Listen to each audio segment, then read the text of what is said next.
अस्सलाम वालेकुम defence updates में ईरान, बांग्लादेश और सऊदी अरब समेत दीगर ममालिक की अमन एक्सरसाइज में शिरकत की तस्दीक पर बात करेंगे। चीन की नेवी में टाइप 54B फ्रिगेट की रिकॉर्ड टाइम में इंडक्शन, मलेशिया की Su-30 अपग्रेड समेत दीगर अहम बैनुल-अक़वामी दिफाई खबरें भी इस वीडियो में शामिल होंगी।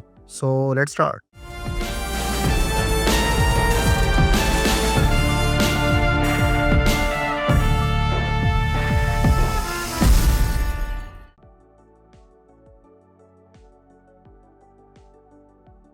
फ्रेंड्स, पाकिस्तान नेवी की जानिब से होस्ट की जाने वाली अमन सीरीज की multinational maritime exercise में मुख्तलिफ ममालिक की जानिब से बाकायदा पार्टिसिपेशन की एक लिहाज से तस्दीक हो गई है। पाक नेवी की जानिब से होस्ट की जाने वाली अमन सीरीज के इस 9th एडिशन में ओपन सोर्स इंफॉर्मेशन के मुताबिक Bangladesh, Iran, Türkiye, China, Saudi Arabia और कतर के अलावा मलेशिया, श्रीलंका और इंडोनेशिया की नेवीज ने इस एक्सरसाइज में बाकायदा शिरकत की तस्दीक कर दी है। पाकिस्तान नेवी की जानिब से अमन सीरीज की मल्टी नेशनल एक्सरसाइज का ये 9th एडिशन इस साल फरवरी में कंडक्ट किया जा रहा है, जिसका इनेकाद 7 से लेकर 11 फरवरी तक किया जाएगा। अमन सीरीज की हालिया मल्टी नेशनल एक्सरसाइज में 50 से जायद ममालिक की शिरकत मुतवक्के है। अमन एक्सरसाइज में चीन की जानिब से भी बाकायदा पार्टिसिपेशन की तस्दीक कर दी गई है, जबकि चीन की नेवी अब तक के तमाम अमन सीरीज के एडिशन में शिरकत करती आ रही है।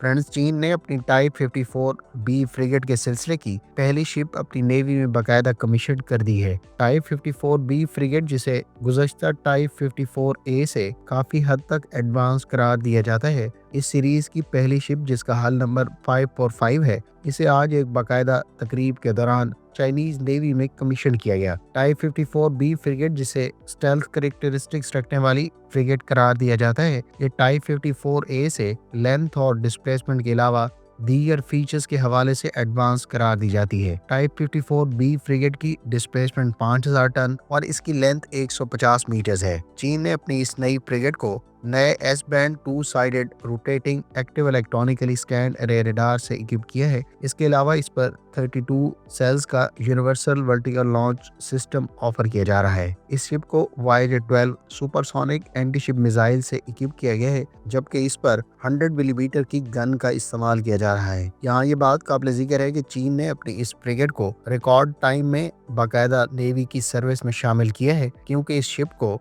अगस्त 2023 में बाकायदा लॉन्च किया गया था और इस लिहाज से ये 1 साल और 5 माह के अंदर बाकायदा सर्विस में शामिल हो गई है। फ्रेंड्स, अगर आप टाइप 54B फ्रिगेट और चीन के अलावा पाकिस्तान के ज़ेरे इस्तेमाल टाइप 54A फ्रिगेट में फ़र्क के बारे में तफसीलात जानना चाहते हैं तो इस टॉपिक पर कम्प्रिहेंसिव वीडियो का लिंक आपको एंड स्क्रीन पर मिल जाएगा। चीन इससे पहले बड़ी तादाद में टाइप 54A फ्रिगेट्स अपनी नेवी में बाकायदा शामिल कर चुका है, जिनकी तादाद 30 से जायद बताई जाती है। यकीनी तौर पर चीन अपनी टाइप 54B फ्रिगेट को भी बड़ी तादाद में आने वाले अरसे में अपनी नेवी में इंडक्ट करेगा।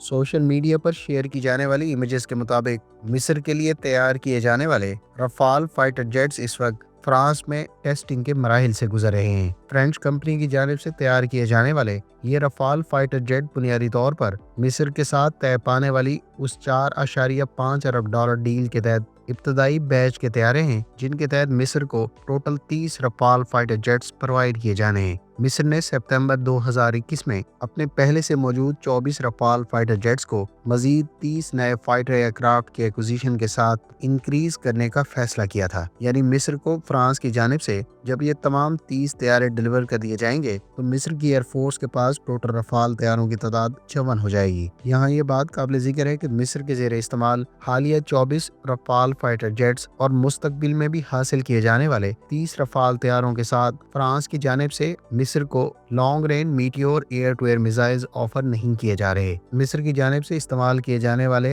मौजूदा रफाल तैयारों के साथ फ्रांस की जानिब से सिर्फ MICA air to air missiles offer किए गए हैं, जबकि इसके अलावा इस पर कई तरह के air to ground weapons offer किए गए हैं। गो के मिस्र इससे पहले भी फ्रांस से meteor air to air missiles की फरामी और इन तैयारों के साथ इंटीग्रेशन की रिक्वेस्ट कर चुका है, ताहम ना तो उसे गुज़श्ता और ना ही मौजूदा रफाल फाइटर जेट्स के साथ फ्रांस की जानिब से long range air to air missiles की फराहमी मुतवक्के है।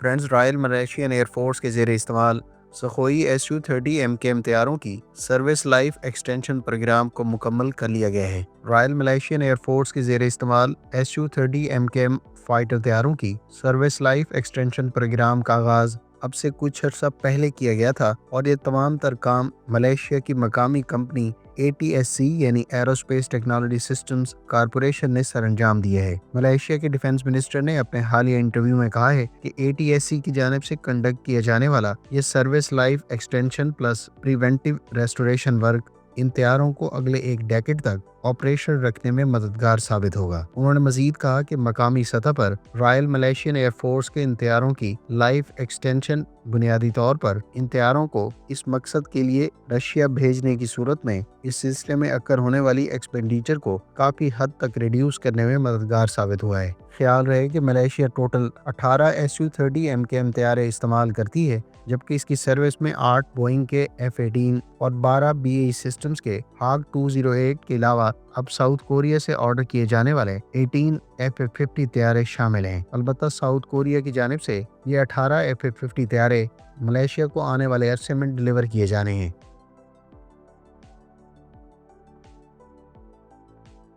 فرینڈز، ترک کمپنی بیکر نے اپنے TB2 ڈرون سے ٹیوی-ٹیک سیج کے تیار کردہ بوزوک اور کائی 30 لیزر گائیڈڈ گلائیڈ منیشنز کو کامیابی سے ٹیسٹ فائر کیا ہے۔ گو کہ بوزوک ایئر ٹو گراؤنڈ منیشن کے اس سے پہلے بھی ٹیسٹ کنڈکٹ کیے جا چکے ہیں، تاہم یہ پہلی مرتبہ ہے کہ کائی 30 کو باقاعدہ ٹیسٹ فائر کیا گیا ہے۔ کائی 30 ایک لحاظ سے بوزوک کا اسکیلڈ اپ ورژن ہے جو 24 کلو گرام وزنی ہے، جبکہ بوزوک ٹوٹل 16 کلو گرام کا وزن رکھتا ہے۔ کائی 30 میں لیزر سیکر کے علاوہ گلوبل نیویگیشن سسٹمز اور انرشیل نیویگیشن سسٹم جیسے گائیڈنس آفر کی جا رہی ہے، اور اس کی 25,000 فیٹ سے ڈراپ کی صورت میں میکسیمم رینج 25 کلومیٹر بتائی گئی ہے۔ اس پر ٹوٹل 3 وار ہیڈ استعمال کیے جا سکتے ہیں، جس میں آرمر پیئرسنگ، اینٹی پرسنل اور پینیٹریٹنگ تھرموبیرک شامل ہیں۔ ٹیوی-ٹیک سیج نے کائی فیملی کا ایک اور ایئر ٹو گراؤنڈ منیشن بھی متعارف کرایا ہے، جسے کائی 50 کہا جاتا ہے۔ اس کا ٹوٹل وزن 45 کلو گرام اور میکسیمم رینج 30 کلومیٹر بتائی گئی ہے۔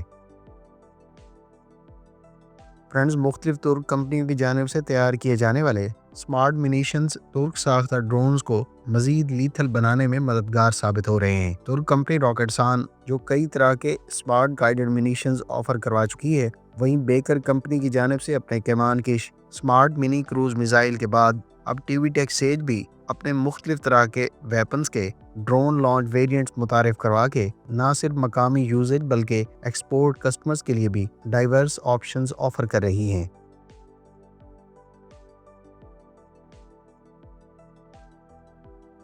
روس کے بارے میں اطلاعات ہیں کہ وہ انڈیا کے ساتھ کافی عرصے سے روک دیے جانے والے multi role transport aircraft کے منصوبے کو بحال کرنے سے متعلق کوششیں کر رہا ہے۔ اس جوائنٹ وینچر، جسے multi role transport aircraft project یا MTA کہا جاتا ہے، اس پر اس سے پہلے دونوں ممالک کے درمیان انجن اسپیسیفکیشن سے متعلق ڈس ایگریمنٹس پائے جاتے ہیں، تاہم اب روس کی جانب سے کچھ کنسیشنز کے ساتھ انڈیا کو اس پروگرام کو ریوائیو کرنے کے حوالے سے پش کیا جا رہا ہے۔ MTA پروجیکٹ کو انیشلی 2007 میں کنسیو کیا گیا تھا، اور یہ پروجیکٹ رشیا کی یونائٹڈ ایئر کرافٹ کارپوریشن اور انڈیا کی ہندوستان ایروناٹکس لمیٹڈ کا کولیبریٹو پروجیکٹ تھا۔ 2007 میں انیشیٹ کیے جانے والے اس پروجیکٹ کا اس وقت بنیادی مقصد ایک ایسا نیا ٹرانسپورٹ ایئر کرافٹ ڈیولپ کرنا تھا جو اینٹونوف AN-32 طیاروں کے ایجنگ فلیٹ کو انڈیا کی سروس میں ریپلیس کر سکے۔